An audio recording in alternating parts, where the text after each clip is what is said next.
And today is the official anniversary of the BP oil spill in the Gulf, as we told you last night. And so many of you had emailed us a single question.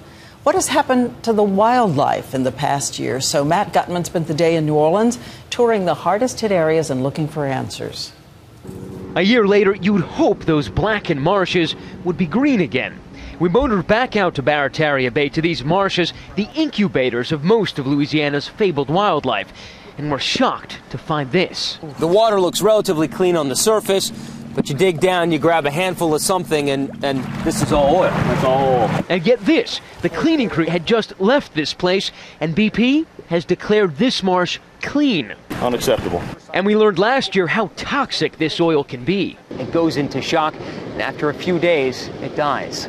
And despite the $18 billion BP has spent on claims and the cleanup, for these animals, it's a daily fight. BP and the government are saying that the animals are basically safe, that we're out of the woods. From what you've seen, is that the case? Oh, that's definitely not the case. Not according to BP. What we can tell you 1 year on is that our beaches are clean, that our waters are safe, that our seafood is safe. Even the government scientist who'd famously announced that most of the oil had dispersed now says, quote, it's premature to conclude that things are good. On the surface, the marsh looks pretty healthy, but walk to the shoreline and pretty soon you'll find tar mats like this one. Now, we're here because it's accessible, but officials tell us there are over 300 miles of shoreline badly oiled, just like this. Yes, there's birds that are undoubtedly still dying from this oil.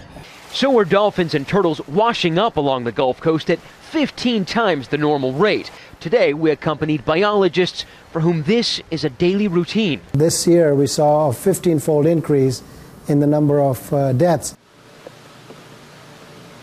Diana, we took out this Kemp's Ridley turtle here at the Audubon Nature Institute to show you two things. One, the turtles like this can be rehabilitated. This one could go back into the wild as early as tomorrow. But the other thing is, it took 10 months to get this animal back into shape.